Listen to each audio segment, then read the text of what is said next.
Thank you very much. Good morning, everybody. I am very grateful to President Calderon and to the government of Mexico for inviting me to visit.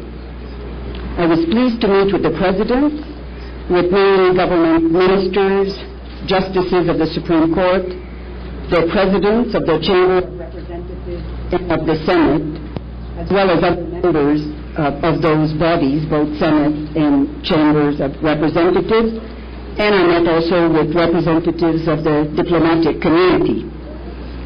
In Guerrero, I met the governor, the local coordinating committee, which is developing a human rights diagnosis in that state, and I met also representatives of indigenous peoples. I also met with the National Commission for Human Rights, and of course with a wide range of human rights defenders and civil society activists. The primary purpose of my visit was to sign a new agreement with the government of Mexico to further define the activities of my office here through 2012. Across the spectrum of government and civil society, my interlocutors have welcomed the work that OHCHR has done in contributing to building a culture of human rights, and I'm very pleased that with the signature of the new agreement on Wednesday, that very good work, I hope, will continue and indeed will expand now at the state level. I also wish to stress that on the international scene, Mexico is a force for good on the human rights agenda. Its wide ratification of the international human rights treaties, with ratification of the latest treaty against disappearances imminent, places the country in the forefront of the campaign that I'm now leading in the 60th year of the Universal Declaration on Human Rights to push for universal adherence to these treaties. Under Mexico's leadership, the first year of the United Nations Human Rights Council also laid a very strong foundation for the Council's future work. Mexico's international advocacy for the rights of migrant workers, for persons with disabilities, and against the death penalty shows Mexico's commitment to issues of global concern. However, during my visit, I have seen and I've heard that the situation of human rights at the national level raises persistent concerns in a number of areas. Foremost amongst the issues brought to my attention has been the question of the use of the military to engage in law enforcement activities. I emphasize that it is the primary obligation of the state to protect and defend life and physical security.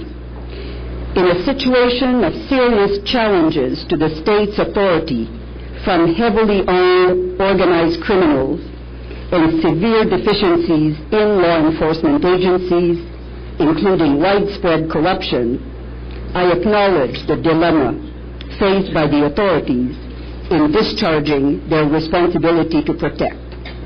However, recourse to the military remains problematic as it is fundamentally unsuited in training, philosophy, equipment, and outlook to perform civilian law enforcement functions. The focus must therefore be on devoting urgently the necessary resources for reinforcing civilian agencies and creating agencies that will work with integrity and professionalism. In the meantime, civilian courts should have jurisdiction over the acts of military personnel performing law enforcement functions, and effective remedies must be available for human rights violations perpetrated by military personnel.